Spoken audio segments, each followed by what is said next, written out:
Coucou tout le monde, j'espère que vous allez bien. Les vacances sont terminées, du coup on se retrouve aujourd'hui dans une nouvelle vidéo pour parler d'organisation. Il y a quelques temps de ça, je vous avais parlé de l'organizer que j'avais autant dans mon sac à main que celui que je gardais pour la maison. Et comme c'est bientôt la rentrée, j'ai trouvé que c'était le moment parfait pour en parler. Alors tout d'abord, je tiens à dire que c'est pas forcément une méthode d'organisation pour l'école ou quoi que ce soit, puisque moi je ne vais plus à l'école. C'est vraiment une méthode d'organisation globale pour toute la maison. Donc j'utilise en réalité 3 planners. Donc le premier que j'utilise, c'est le Desk Planner qui vient tout simplement de chez Emma et que vous avez dû voir certainement dans d'autres vidéos d'organisation. Il est très pratique, il a une couverture en dur, ce qui permet donc de pouvoir le poser sur un bureau tout simplement. Et ensuite il a les colonnes pour chaque jour de la semaine, avec assez de cases pour à peu près toutes les heures de la journée. Du coup moi ce que je fais, je le pose dans mon salon. En fait il a une place principale entre la cuisine et le salon, ce qui fait que si quelqu'un passe, on peut directement avoir un coup d'œil sur tout ce qui est prévu pour la journée et je le trouve vraiment pratique. Le second planner que j'utilise, c'est celui-ci qui s'appelle Home Planner aussi, mais qui est vraiment plus un agenda. Enfin moi je l'utilise comme ça du moins.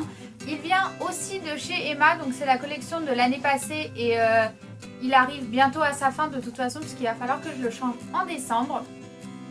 Mais il est très pratique, c'est un format A5, donc il rentre dans quasiment tous les sacs à main. Dedans, j'ai donc rajouté tout d'abord des post-it à l'intérieur, puisque comme ça, je les ai toujours à portée de main sur moi.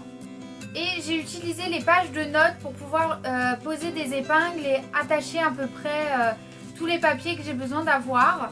Et ensuite, tout simplement, il y a donc le calendrier classique avec les jours. Les cases sont assez grandes, ce qui permet de noter pas mal de choses. Pour le coup, j'ai pas eu grand chose à faire cette semaine, donc c'est assez vide.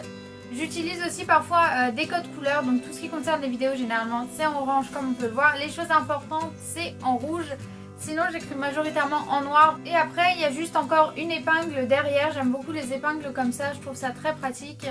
Où en fait c'est encore d'autres papiers et une photo qui traîne et que je n'ai pas rangé depuis plus d'1 an déjà. Donc celui-là je l'aime beaucoup et je le trimballe à peu près partout. Et enfin dernier planeur qui lui est vraiment mon planeur, celui que j'utilise le plus. À vrai dire je note quasiment tout dedans et après ce que je fais, je reporte simplement les informations dans les 2 plus petits. C'est celui-là. Donc c'est un planeur que j'ai fait moi-même. J'ai simplement utilisé un vieux classeur qu'ensuite j'ai décoré avec du papier cartonné, j'ai rajouté une frange colorée pour que ce soit plus joli et j'ai imprimé une page de couverture. La plupart des papiers dedans viennent du site ou bien ont été inspirés par I Heart Organizing, dont je vous laisserai l'adresse du site en barre d'informations, qui est un site que j'aime énormément avec plein d'astuces pour pouvoir s'organiser dans la maison, etc. Et elle vend notamment sur son site Esti les printables de son propre planner que j'adore et du coup je les ai utilisés. Tout d'abord, quand on l'ouvre, j'ai collé du carton plume qui me sert en fait un peu de tableau de liège. Ensuite, j'ai des pochettes plastiques qui servent en fait d'intercalaire que je trouvais plus pratique, ce qui me permet de changer à volonté ce qu'il y a écrit dessus. Donc les pages, je les ai faites moi-même tout simplement avec PhotoFit. J'ai choisi 2 couleurs qui en fait correspondaient à celles de la page de couverture. Vous remarquerez au fil du calendrier que certaines pages sont en anglais, certaines pages sont en français. Il n'y a pas vraiment de logique à ça, c'est simplement que comme je parle et anglais et français, des fois les mots me viennent plus facilement en anglais qu'en français ou inversement, donc j'écris comme ça me vient. Donc la première catégorie c'est le calendrier. Donc j'ai d'abord une page avec le calendrier de l'année, une vue globale pour voir à peu près où on en est dans l'année, que je raye au fur et à mesure des mois tout simplement. Et ensuite j'ai donc une page par mois de l'année avec des cases assez grandes pour pouvoir noter à peu près tout ce qui est prévu dans le mois. Et ensuite j'ai une catégorie notes si jamais il y a des choses plus importantes qu'il faut vraiment pas que j'oublie de faire ce mois-ci. Par exemple ce mois-ci c'était de réserver le voyage à Londres du mois prochain puisque je l'avais toujours pas fait. Donc la seconde partie c'est le housekeeping, donc l'entretien de la maison. Je suis une très grande maniaque donc j'ai besoin que ce soit vraiment ordonné et propre à la maison. Cependant j'ai pas envie de réserver une journée dans ma semaine où je ne ferai que ça et où ça me prendrait des heures. Donc ce que j'ai fait, j'ai divisé les tâches pour que ça me prenne moins de temps mais que ce soit quand même entretenu quotidiennement.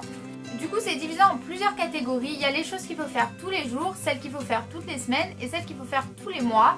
Et un calendrier qui me permet de savoir ce qui est programmé pour la journée en cours.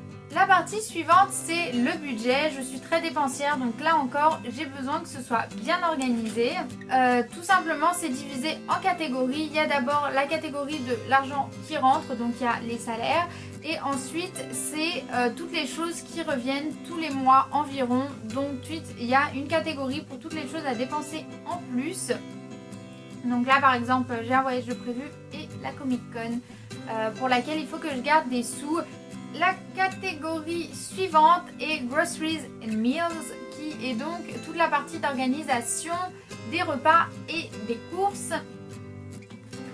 Donc j'ai une shopping list qui est assez grande puisque là encore j'ai besoin que ce soit organisé. Donc j'ai divisé ça en catégories, c'est une liste qui vient encore de I Heart Organized mais que j'ai légèrement modifiée puisque en tant que végétarienne, quasiment végane, mes courses sont un peu différentes. Donc j'ai une grande colonne Vegetables and Fruits qui sont donc tous les légumes et les fruits. Ensuite j'ai tout ce que j'appelle Pantry qui est en fait toutes les choses qui ne vont pas nécessairement au réfrigérateur. Ensuite j'ai une petite catégorie breakfast, donc tout ce qui concerne le petit déjeuner pour pas que ça m'encombre dans la catégorie pantry, les boissons, la salle de bain. J'ai une catégorie qui s'appelle vegan meat mais qui en fait concerne tout ce qui est vegan, tout simplement tout ce qui concerne les produits de nettoyage en dernière catégorie.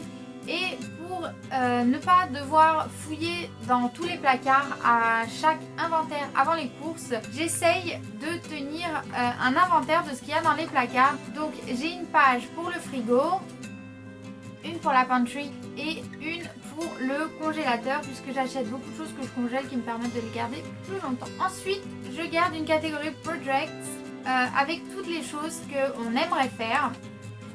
Donc il y a tous les projets de la famille de manière générale. Ensuite j'ai la wishlist des choses que j'aimerais acheter pour la maison. La wishlist des projets qu'on aimerait organiser. Et ça c'est une feuille que je garde avec comment organiser un voyage, à peu près tout ce qui est nécessaire. Et derrière j'ai simplement encore d'autres papiers que je garde pour des voyages. Ensuite on a une catégorie internet média qui garde simplement la liste des vidéos YouTube que je programme de faire ou qu'on m'a demandé de faire. Et la dernière catégorie s'appelle tout simplement On Hold, c'est les trucs en cours et pour le moment il n'y a rien. Donc c'est un planeur qui est assez conséquent quand même, je suis quelqu'un de très maniaque et qui a besoin d'énormément d'organisation. Je ne suis pas sûre que ce planeur convienne à tout le monde. L'avantage qu'il soit en classeur c'est qu'il est parfaitement modulable. Sur le site d'I Heart Organizing, elle propose d'acheter les feuilles de manière individuelle, ce qui permet que vous pouvez simplement prendre les feuilles qui vous intéressent et donc composer vous-même votre planeur avec les choses qui vous concernent. Et enfin, tout simplement pour aller avec tout ça, j'utilise des feutres de couleur que je répands un peu partout dans les divers planeurs et mon fidèle bic noir pour écrire un peu partout. Donc voilà, c'est fini pour cette vidéo. J'espère que cette vidéo vous aura plu, qu'elle vous aura donné des idées. Si vous avez d'autres idées pour vous organiser, n'hésitez pas à partager avec moi dans les commentaires. Je serai ravie de prendre de nouvelles idées. En attendant, je vous fais plein de bisous et je vous dis à la prochaine vidéo. Bye bye!